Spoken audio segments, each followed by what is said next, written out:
Juca, meu amigo, que timezinho enjoado pra vencer, velho. Nenhuma vitória na história do Fortaleza sobre o Atlético Goianiense na Arena Castelão. E eu tava olhando, antes de começar a partida lá na rádio, em Fortaleza, não é só na Arena. eram quatro Não venceu no jogos. PV. Eram 4 jogos seguidos sem balançar as redes do Fortaleza. 4. Era um empate em 0-0, 2 derrotas por 1-0, a derrota do ano passado de 3-0. E quando eu vi o Atlético Goianiense abrir o placar, eu falei, ih, meu amigo, de novo, é?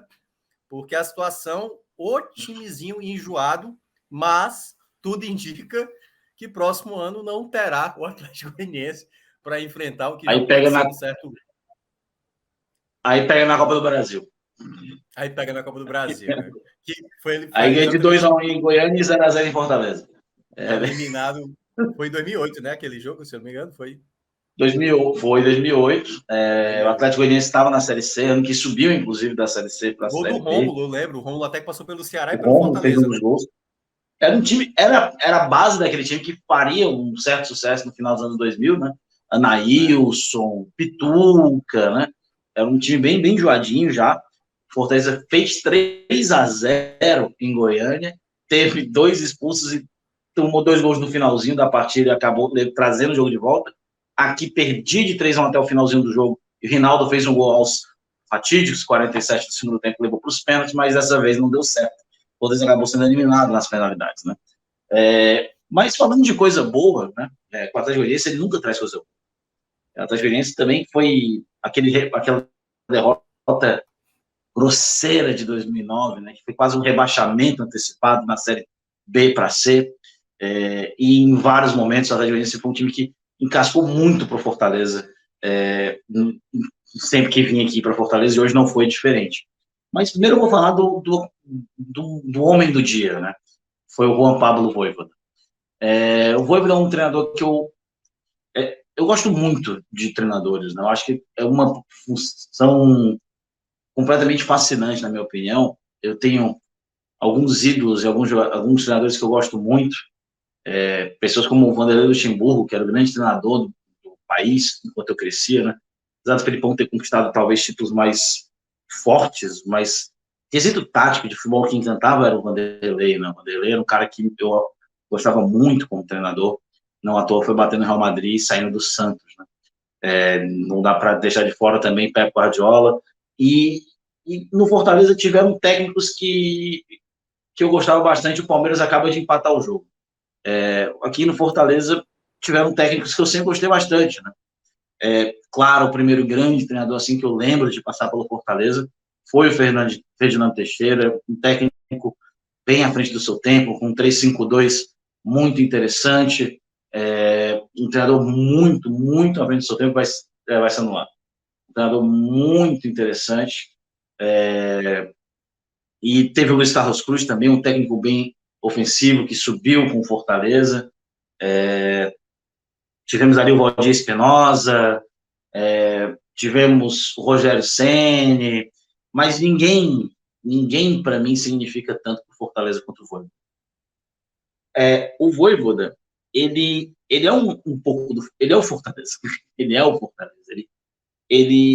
O Fortaleza e o Vojvoda, eles são fé. Eu acho que é a primeira grande questão. Os dois são fé. E o Vojvoda é um técnico assim que, mesmo vindo de tão longe da querida Rosário que nos deu tantos grandes futebolistas, né? Bielsa, Messi, dá para o Fortaleza o Juan Pablo Vojvoda. Né? E o Vojvoda chega aqui como um desconhecido a nível do Brasil. Né? Ele era conhecido por ter sido o técnico do La Calera que tirou o Fluminense do ano sul-americano. Era por onde era o Vojvoda conhecido até então, né?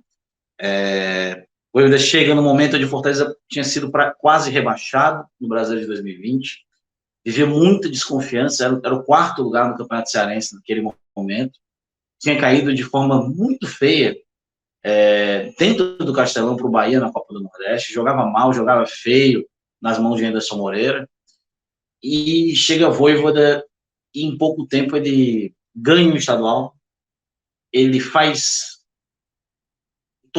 torcedor recuperar uma goleada para cima daquele Internacional, vitória sobre aquele Atlético do Cuca em Minas. Vojvoda traz a confiança de volta para o torcedor do Fortaleza. Eu acho que isso é gigantesco. Ele leva o Fortaleza a sua maior campanha de Copa do Brasil. Ele leva o Fortaleza a uma fase de grupo de Libertadores. O time do Nordeste, no G4 de pontos corridos, jogando fase de grupo de Libertadores. O Vojvoda não foi só acertos, porque o Fortaleza ele também não é só acertos. Mas, assim como o Fortaleza, ele aprendeu a se reinventar. Né? Vojvoda é, sem sombra de dúvidas, para mim, o maior treinador da história do Fortaleza Esporte Clube. Ele representa fielmente Fortaleza. É o amor por atacar, mas sem dispensar uma boa retranca quando necessário, e às vezes esquecer que precisa da retranca e cair de frente quando não precisa. Para mim, isso é bem o Vojvoda. Já vi de quarta-feira. E é bem o Fortaleza também. Né? E eu não sei se o Vojvoda fica aqui em dezembro. Não sei para onde ele vai. Não sei se ele vai para o Grupo City do Bahia. Acredito que não iria para o Bahia nesse momento. Não sei se vai para o Santos, que está ali se reorganizando, ainda tem chance de um Libertadores, apesar do vacilo de ontem com o Avaí. Não sei se vai para o Corinthians, nem para o River, onde ele também é cotado a assumir no próximo ano. Queria muito que ele ficasse. Mas já sabendo que ele já entregou praticamente tudo que ele pode entregar no Fortaleza.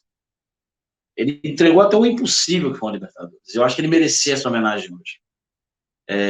E acho que é um jogo que define muito bem isso hoje, porque o jogo terminou de 1-1 e a gente fez festa. Porque por mais que a vaga na Libertadores hoje seja muito difícil, para não dizer praticamente impossível, mas muito difícil, estava bom para todo mundo. Porque o Fortaleza virou o turno rebaixado. E o torcedor do Fortaleza hoje vai dormir numa competição sul-americana. Agora não está vendo mais o rival rebaixado, ainda bem, mas dorme com mais de ver o rival mal, né? O torcedor, isso conta muito. Inclusive foi tema de várias canções durante o jogo.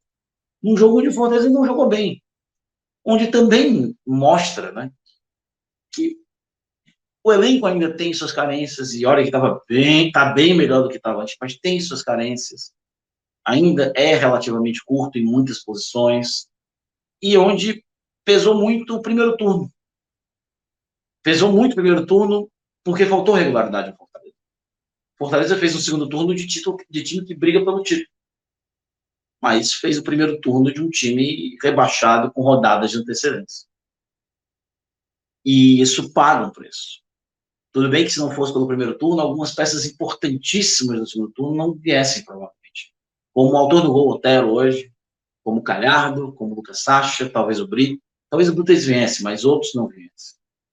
Como o Lucas está tentando ainda estabelecer o sinal, mas ele já conseguiu explicar bem ali a questão da importância do Vojvoda, a questão do jogo, ele já tinha entrado, Iago. Eu queria que você falasse um pouco, porque eu tinha falado lá na rádio, eu estava comentando o jogo, eu cheguei a falar o seguinte: me parece que depois do jogo do Curitiba, quando o Fortaleza garantiu matematicamente a permanência e garantiu também a questão de um torneio internacional, ou seja, a garantia pelo menos a Sul-Americana, no jogo contra o Palmeiras no meio de semana e no jogo que aconteceu hoje, eu senti o Fortaleza, não é que o Fortaleza estava desinteressado com a partida, mas o Fortaleza ele não parecia estar com a necessidade. Acho que a palavra 100%, era essa, sabe? Aquela não coisa estava 100% empenhado.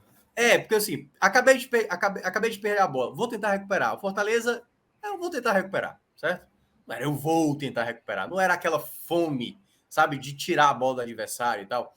Por mais que tenha acontecido uma mudança de cenário, né? O Atlético Goianiense, a gente estava até conversando em off, o Atlético Goianiense foi bem ali, boa parte do jogo, e o Fortaleza, ele basicamente só vai conseguir mudar a cara da partida após ter o empate, né? E olha que coisa, só para te passar um detalhe, eu estava lá na rádio e tem a transmissão no YouTube, né?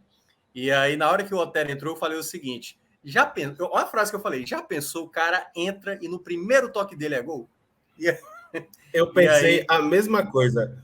Quando ele entrou, né? Eu disse, o Vojvoda colocou para bater a falta e vai fazer o primeiro gol dele, porque foi o primeiro com a camisa do Fortaleza.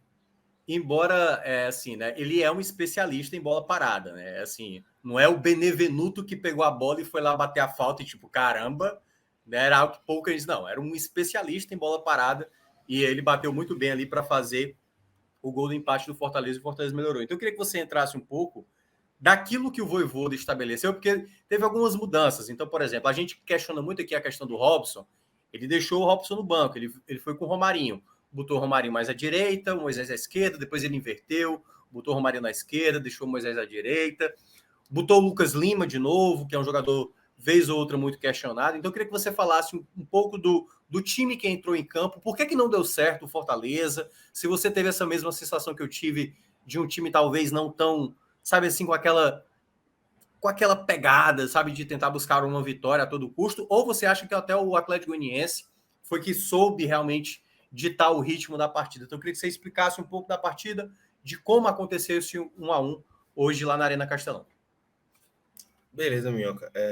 Saudar todo mundo que está vendo a gente na live e te dizer que eu acho que é um misto dos dois. Eu acho que esse desempenho do Fortaleza, que vem meio moroso nos últimos 2 jogos, eu acho que é a cobrança de uma conta de ter dado 110, 120% do que tinha nessas partidas para poder virar o prognóstico de rebaixamento quase certo para uma classificação à competição internacional. Então, assim, a gente via um Fortaleza que se entregava demais o tempo inteiro, e isso a gente sabe que gera uma carga física e psicológica nos atletas que é muito grande. Posto isso, o que a gente viu também foi um Atlético Goianiense que está longe de ser um time horroroso, certo? E que vem, querendo ou não, numa crescente na competição. Tudo bem que agora já soma 3 resultados negativos para quem está brigando, mas antes das derrotas para Santos e São Paulo, vinha de conquistar 11 pontos em 15. Então, era uma reação muito grande que foi freada por essas 2 derrotas e que, com esse empate com o Fortaleza, culmina no rebaixamento praticamente certo. Então, o que a gente viu foi um Fortaleza que, como o Luca bem disse, nos 10 primeiros minutos de jogo cercava e tentava ser mais arisco no ataque, só que era bem defendido pelo meio-campo do Atlético, que conseguia parar as escapadas, bloquear bem a entrada da área e, quando tinha oportunidade, tentar sair em velocidade.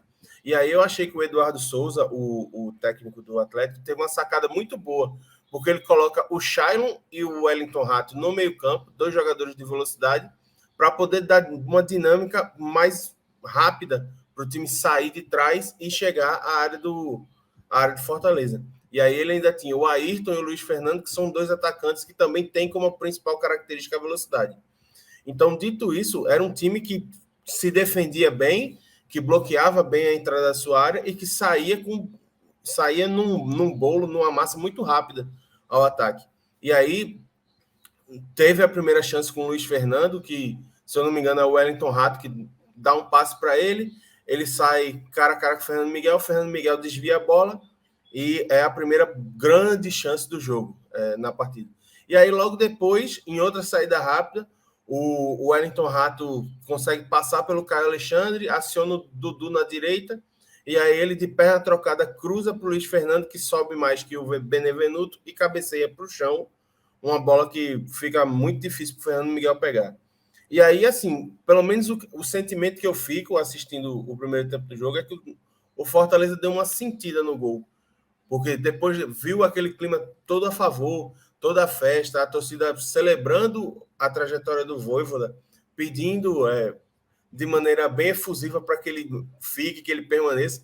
Inclusive, uma coisa que o Lucas disse, se não for para brincar, a gente nem desce para o play, a história teria até colocado a família junto com ele para tentar tocar o cara e tentar convencê-lo a permanecer. Mas, pois bem, o Fortaleza parece que, com esse cenário a favor, esse cenário positivo antes do jogo, acaba sentindo demais o gol. E aí, nessa história de sentir o gol, o Atlético tem uma segunda chance de marcar, não aproveita. O Fortaleza ainda tenta chegar mais ao ataque e tem uma última chance com o Galhardo, acho que perto dos 35 do segundo tempo. E aí não fica muito mais do que isso.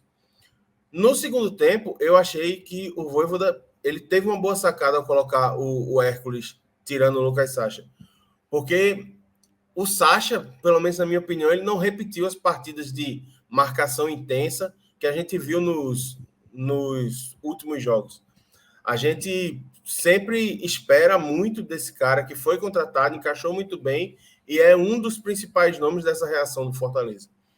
Mas hoje ele não estava bem e aí o Vojvoda saca ele, coloca o Hércules e meio que essa entrada do Hércules ajuda na dinâmica do time e o time começa a mostrar um pouco mais do que vinha mostrando no primeiro tempo.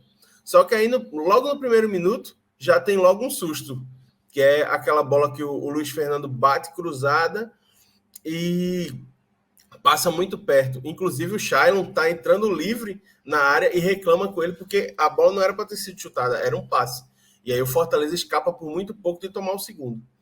Aí vem, para mim, o lance que decide o jogo, que faz com que o Fortaleza se torne mais presente no ataque, que é a expulsão até certo ponto infantil do Luiz Fernando, porque ele sofre a falta do Hércules, o Hércules não é punido com cartão amarelo, ele vai lá, dá o troco, toma um amarelo, acha pouco, o amarelo que tomou ainda vai lá, reclama e é expulso. E aí, pouco tempo depois, uma falta pela esquerda, o Otero entra para bater a falta, vai lá e bota a bola na bochecha da rede, sem nenhuma chance para o Diego Loureiro. A partir daí, com superioridade numérica, a moral lá em cima com a torcida empurrando, e um time que parecia mais ajustado do que no primeiro tempo, o Fortaleza passa a se lançar um pouco mais, começa a criar várias chances, só que vê o Thiago Galhardo, que também é um dos destaques da campanha de segundo turno, enjoado e perder gol. E aí a gente vê o Thiago Galhardo perder uma, perder duas chances, 3 chances, vê o Romero perder chance também, e acaba que, assim, fica um gosto de que poderia ter sido melhor, porque o Fortaleza teve produção para isso, poderia ter ganho o jogo e continuar colado, brigando pelo G8, mas diante de tudo que foi à tarde hoje na Arena Castelão, acho que não dá para dizer que foi ruim o resultado. É um resultado que é de um time que deu tudo o que podia nessas primeiras 15 rodadas do retorno, conseguiu atingir o seu objetivo e que estava buscando algo a mais. Se esse algo a mais não vier, não vai ser uma catástrofe, porque a catástrofe, que era o rebaixamento, já foi evitada e o clube conseguiu subir de patamar. Inclusive, hoje o Fortaleza ele bate a sua melhor campanha na história dos pontos corridos em um turno. Era de 33 pontos, hoje com esse empate chega aos 34. Melhor do que o primeiro turno do ano passado, quando se classificou a Libertadores. Então, assim, para fechar o comentário, eu acho que a conta que o Fortaleza cobra nesses últimos jogos, que os jogadores sentem a cobrança, é justamente de ter se empenhado demais para poder se livrar do rebaixamento. E aí eu acho que é até normal a gente ver nesses últimos jogos um Fortaleza, assim, um pouco menos intenso do que o que a gente se acostumou a ver. É um Fortaleza que, assim, conseguiu seu objetivo e não vai mais dar 120% em todos os jogos. Vai jogar nos 100 e completar o campeonato de maneira honrosa.